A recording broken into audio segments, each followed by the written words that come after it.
Hey everyone, welcome back to our channel. तो इस video में हम लोग बात करने वाले हैं P53 जीन के बारे में। तो P53 जीन हम लोगों ने ऊपर पढ़ लिया था, एक क्या था, ये एक ट्यूमर सप्रेसर जीन था। और ये एक कैसा था, ट्यूमर ट्यूमर सप्रेसर जीन था, ठीक है।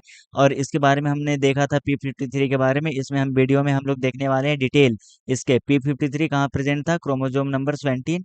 और देखिए, पी का मतलब क्या मैंने बताया था आपको, शॉर्ट आर्म। और 13 का मैंने बताया था आपको, या कोई गेट पे है, ठीक है। और 13 का मैंने आपको बताया था कि ये स्पेसिफिक रीजन होते हैं, है ना, उसी को हम लोग बोल रहे थे। तो क्रोमोसोम नंबर 17 P13, कोई शक वाली बात यहाँ तक नहीं है। बहुत बढ़िया, चलिए अब हम लोग आगे कंटिन्यू करने वाले हैं। P53 जीन, इस देखिए अब हम लोग यहाँ पर क्या करते हैं, थोड़ा इस तरीके से बताते हैं ताकि आपको मजा भी आए। P53, P63 और P23 क्या है, समझ में आ रहा है बात। P53 साथ साथ में बोलते जाओ तो याद भी होते जाएगा, है ना। P53, P63 और P23। P53 को हम लोग किस किस नाम से जान रहे थे, बोलिए साथ में, बताओ। बहुत बढ़िया, गार्जियन ऑफ क्या, गार्जियन ऑफ जीनोम। और क्या बोल रहे थे, गार्जियन ऑफ द जीनोम। क्या पुलिसमैन भी बोल रहे थे हम लोग, बताओ हाँ या ना। पुलिसमैन ऑफ द जीनोम भी कह रहे थे, बहुत बढ़िया। या फिर गेट कीपर भी हम लोग कह रहे थे। क्यों बोल रहे थे, क्योंकि P53 का काम क्या क्या होता है। P53 का काम काम क्या है, यहाँ पर मैं लिख देता हूँ। P53 का काम क्या क्या होता है। देखिए, एक तो पहला ये डीएनए का रिपेयर करवाएगा। पता चला कि यूवी रेडिएशन गिर गया हमारे सेल्स के ऊपर, डीएनए डैमेज हो चुका है, तो क्या होगा, डीएनए का रिपेयर करवाएगा, बहुत बढ़िया। या फिर ये क्या करेगा, क्या करेगा, क्यूसेंट मतलब सेल जो रहेगा। अब क्या है, जैसे देखो यूवी रेडिएशन गिरा हमारे सेल्स के ऊपर, सेल्स क्या हो चुके हैं, उसका डीएनए डैमेज हो चुका है। तो क्या हम चाहेंगे कि रेप्लिकेशन हो, नहीं। ऐसा चांस है कि कैंसरस सेल में वो कन्वर्ट हो सकता है, हम ऐसा चाहेंगे, नहीं चाहेंगे ना। ऐसा चाहेंगे, नहीं चाहेंगे। तो हम क्या करेंगे, उस सेल को, जो सेल साइकिल के अंदर चल रहा होगा, ठीक है, G1 S G2, ठीक है ना, तो G1 फेज में हम लोग क्या कर देंगे, क्यूसेंट फेज में। तो मतलब हम लोग यहाँ पर वर्ड नहीं आ रहा है, हम यहाँ पर क्या बोले, मतलब रोक देंगे इन इन क्या, जीवन फेज, ठीक है, जीवन फेज में रोक देंगे। मतलब क्यूसेंट फेज में चला जाएगा, क्यूसेंट फेज में सेल चला जाएगा, मतलब जी नॉट फेज में चला जाएगा। अभी डिटेल देखेंगे। और फिर या फिर मान लो डीएनए का रिपेयर नहीं भी हो पाया, तो फिर सेल को फाइनली हम लोग एपोप्टोसिस करके मार देंगे। अभी और अच्छे तरीके से हम समझाएंगे आपको P53 जीन के बारे में। ये सारी चीजें मैंने बता दिया। P53 का जीन जो था वो क्रोमोसोम नंबर 17 पे प्रेजेंट था। शॉर्ट आर्म, पी कहने का मतलब क्या होता है, शॉर्ट आर्म, ठीक है। और हर एक आर्म पे क्या होता है, स्पेसिफिक रीजन होता है। तो कौन सा रीजन स्पेसिफिक है, 13 पे प्रेजेंट होता है। तो ये इस तरीके से क्रोमोसोम 17 P13, इस तरीके से आपको क्या करना है, याद करना है। P50, अब देखिए P23 जो यहाँ पर हम लोग बोल रहे हैं, रिकॉर्ड तो हो रहा है ना, सब चीज सही चल रहा है ना, हाँ बहुत बढ़िया। P23 की हम लोग बात कर रहे हैं। P23 जो रहता है ना, इसका बड़ा भाई है, बड़ा भाई कहलाता है P53, बड़ा भाई कहलाता है। ये प्रो एपोप्टोटिक जीन कहलाता है, प्रो एपोप्टोटिक एपोप्टोटिक जीन कहलाता है, ठीक है। और ये P63 जो रहता है, ये क्या काम करता है, जब स्क्वाइमस स्क्वामस एपिथेलियम डिफरेंशिएशन करना होता है, तब P63 का रोल आता है। क्या मेरी बात और मेरी आवाज आपको समझ आ रहा है, क्या आपको सब चीज, सारा चीज क्लियर हो रहा है ना। अगर आज P53 के बारे में लिखने शॉर्ट नोट्स, तो क्या लिख कर आओगे ना, अभी और अच्छे तरीके से समझाएंगे, इसके डिजीज भी बताएंगे, और कोशिश करेंगे वीडियो को 10 मिनट में खत्म करने की।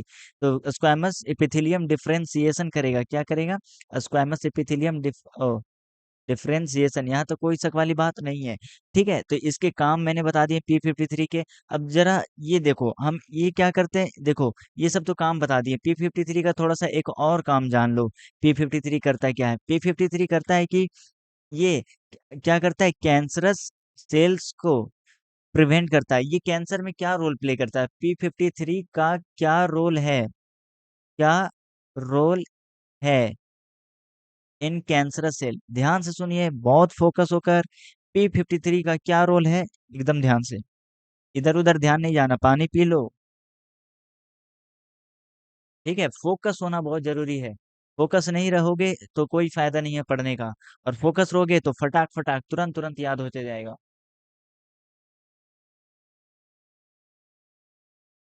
ठीक है। तो P53 जीन का क्या रोल है, अब देखिए, मान लीजिए हम आपको एक एग्जांपल से यहाँ पर समझाने की कोशिश करते हैं। ये क्या है, रॉबिन का पेशेंट, ठीक है, ये पेशेंट है, पी लिख देते हैं। ठीक है। Oh my God. ठीक है। यहाँ पर ये पेशेंट हो गया है ना। अब ये क्या है, इसको क्या किया, मान लो यूवी रेडिएशन काफी ज्यादा एक्सपोजर हुआ, है ना, यूवी रेज गिरा, इसके सेल्स क्या हो चुके हैं। अब इसके सेल्स में क्या थे, डीएनए थे, डीएनए में क्या हो चुका है, डीएनए डैमेज हो चुका है, डीएनए क्या हो चुका है, डैमेज हो चुका है। फिर ये हमसे समझ नहीं आया, किसके पास आया, डॉक्टर आर के पास। ये डॉक्टर आर, सर्दी खुजला रहे हैं, ये क्या है, डॉक्टर आर, बहुत बढ़िया, समझने की कोशिश करो। ठीक है। तो यूवी रेडिएशन हो चुका है ये। तो ये क्या है, बच्चा इंटरेस्टेड है, काफी पढ़ाकू टाइप का है, ये डॉक्टर आर के पास आया और पूछने लगा, डॉक्टर आर आप हमें बताएं, ये प्रॉब्लम हो रही है, मुझे लग रहा है कैंसर मान लो, अरे छोड़ो, कहानी छोड़ो, यूवी रेडिएशन, ठीक है, समझो। यहाँ पर सेल था, अब सेल में क्या हो चुका है, डीएनए डैमेज हो चुका है। अब डीएनए डैमेज हो चुका है तो हम क्या करेगा, P53 किस तरीके से अपना रोल प्ले करेगा वो हम समझाने वाले हैं। P53 बोलेगा कि बच्चा तुम सेल साइकिल को रोक दो अभी के अभी, नहीं तो अगर ये डैमेज सेल मतलब और ज्यादा डैमेज होते रहेगा तो क्या चांस रहेगा, कैंसरस सेल में कन्वर्ट हो जाएगा। अगर ये नॉर्मल सेल था, और पता है ना, ऑन्को प्रोटो ऑन्कोजीन ऑन्कोजीन में अगर कन्वर्ट हो गया तो कैंसरस सेल बन जाता है। ये सब बात पता है, नहीं बता रहा हूँ मैं, बस इतना जानो। P53 ट्यूमर सप्रेसर जीन क्यों कहते हैं, क्यों कहते हैं, क्यों कहते हैं ट्यूमर सप्रेसर जीन, बताओ। क्योंकि ये सप्रेस करता है, ट्यूमर सेल में ना कन्वर्ट हो जाए, कैसे, वही मैं समझाने वाला हूँ अभी आपको। तो क्या है, डीएनए डैमेज हो गया, अगर प्रोटो ऑन्कोजीन ऑन्कोजीन में कन्वर्ट हो जाएगा तो वो क्या हो जाएगा, ट्यूमर वाला सेल बन जाएगा, हम ऐसा नहीं चाहते हैं। और अगर वही ट्यूमर वाला सेल मल्टीप्लाई करते रहा तो वो काफी सारा सेल बना देगा, जो कि ऐसा हम भी नहीं चाहते हैं। तो हम क्या करेंगे, इस डीएनए डैमेज को रिपेयर करने की कोशिश करेंगे, किसकी मदद से, P53 की मदद से। मैंने P53 का फंक्शन आपको पहले बता रखा है। P53 डीएनए का रिपेयर करेगा, कैसे अभी बताएंगे। और एपोप्टोसिस नहीं तो कर देगा फाइनल स्टेज में, ठीक है ना। तो हाँ, तो यहाँ तक समझ में आ रहा है, बहुत बढ़िया। डीएनए का डैमेज, ये माइक गिर जाता है, ये एक डब्बे पे रखा हुआ है ना। तो ये इस तरीके से, तो क्या करेंगे, सेल साइकिल चल रहा है, तो क्या होता है, G1 फेज, आपको पता है ना, G1S G2 मेटाफेज प्रोफेज, ठीक है ना, मेटाफेज। माइटोसिस के अंदर क्या आता है, प्रोफेज मेटाफेज एनाफेज टीलोफेज आता है ना, फिर उसके बाद साइटोकाइनेसिस, उसके बाद सेल डिवीजन हो जाता है। अरे हाँ या ना, बहुत बढ़िया।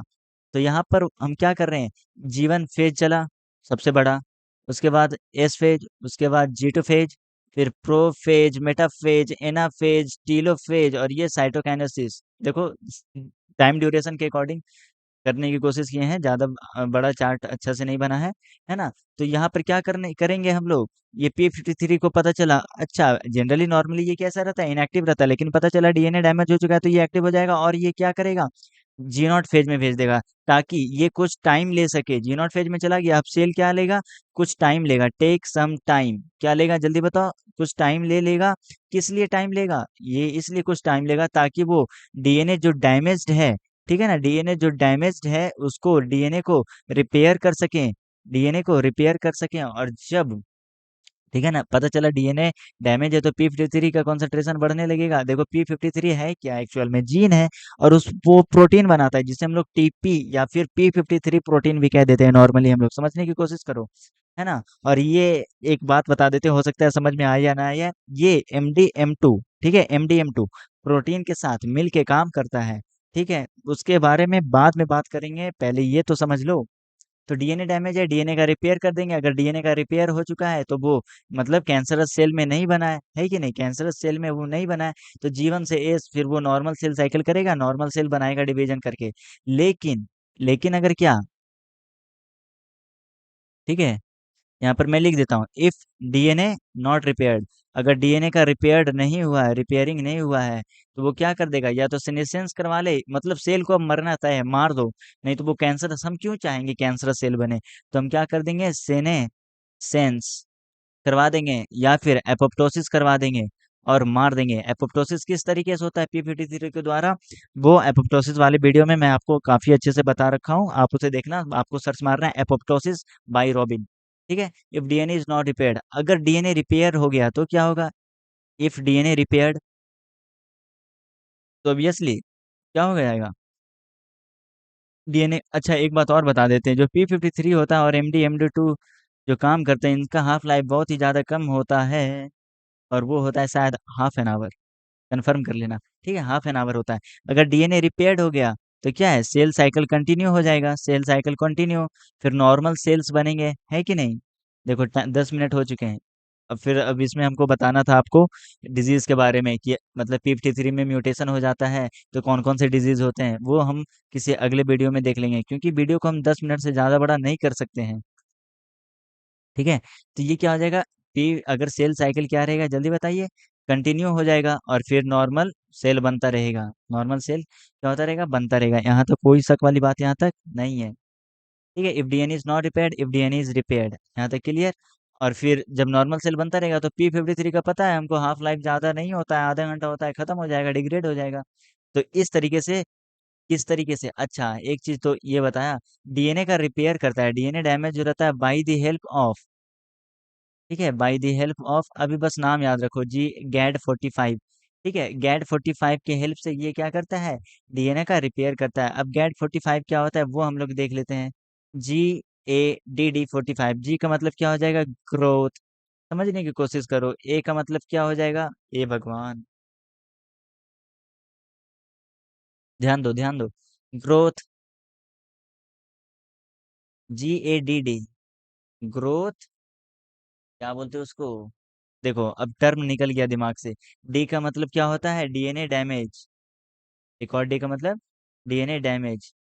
अरे एब्सटेन कर जाना, जी नॉट फेज में चला गया, उसको क्या बोलेंगे, वर्ड निकल गया है दिमाग से। ठीक है, ये ग्रोथ हो गया, और ये ए का मतलब, ठीक है, डीएनए डैमेज, यहाँ तो कोई शक वाली बात यहाँ तक नहीं है। तो यहाँ तक हम लोगों ने देख लिया कि P53 किस तरीके से कैंसर सेल्स को होने से रोक रहा है।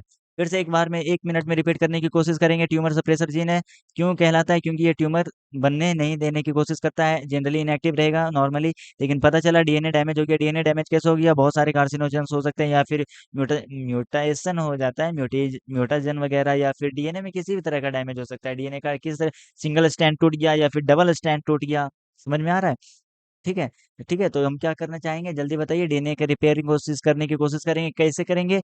अब आपने पढ़ा होगा G1 S G2 फेज होता है, prophase, metaphase, anaphase, telophase, cytokinesis. तो G1 को हम क्या करेंगे, G1 फेज में G0 में भेज देंगे, क्यूसेंट स्टेज में चला गया। अब क्या लेंगे, कुछ टाइम लेंगे ताकि हम डीएनए को रिपेयर कर सकें। ठीक है ना, डीएनए का रिपेयरिंग हो जाएगा तो ये क्या हो जाएगा, सेल साइकिल कंटिन्यू रहेगा और नॉर्मल सेल का प्रोडक्शन होगा। लेकिन अगर डीएनए रिपेयर नहीं हुआ, ठीक है, डीएनए रिपेयर नहीं हुआ, तो क्या हम चाहेंगे एपोप्टोसिस करवा दें, P53 एक्टिवेट है ही, एपोप्टोसिस करवा देंगे, मार मार देंगे सेल्स को। नहीं तो अगर ये गंदा सेल अगर डिवीजन करके बहुत सारा नंबर बढ़ाने लगा तो ये ट्यूमर बना देगा, है कि नहीं, लंप ऑफ द टिश्यू बना देगा, जैसे कहीं भी बना सकता है। तो ये सारा था, हम लोगों ने बात किया मैकेनिज्म बारे में, ठीक है ना, ट्यूमर सप्रेसर जीन के बारे में, P53 जीन के बारे में। तो वीडियो को करते हैं यहीं पर समाप्त, मिलेंगे हम आपसे अगले वीडियो में। Thanks for watching this video, और इस वीडियो का पीडीएफ आपको मेरे टेलीग्राम चैनल पे मिल जाएगा। ठीक है, बहुत बढ़िया। और वीडियो पसंद आया हो तो लाइक कर दें, शेयर कर दें, सब्सक्राइब कर दें। और अगले वीडियो में हम लोग देखने वाले हैं डिजीज, कौन से डिजीज जो कि P53 जीन में अगर म्यूटेशन हो जाएगा, क्योंकि P53 ट्यूमर सप्रेसर जीन होता है, अगर इसी में म्यूटेशन हो जाएगा तो क्या होगा, तो डिजीज का फॉर्मेशन हो जाएगा, कैंसर बनने लगेगा, कैंसर हो जाएगा। अब कौन कौन से कैंसर होंगे, ब्रेस्ट, बोन, ब्लड, है ना, और फिर लंग्स कैंसर, लिवर कैंसर, वो सारे, human papilloma virus, cervical cancer, तो ये सारे हम लोग, सारे चीज हम लोग अगले वीडियो में देखेंगे। वीडियो पसंद आया तो लाइक कर दे, शेयर कर दे, सब्सक्राइब कर दे। मिलेंगे हम अगले वीडियो में। Thanks for watching this video.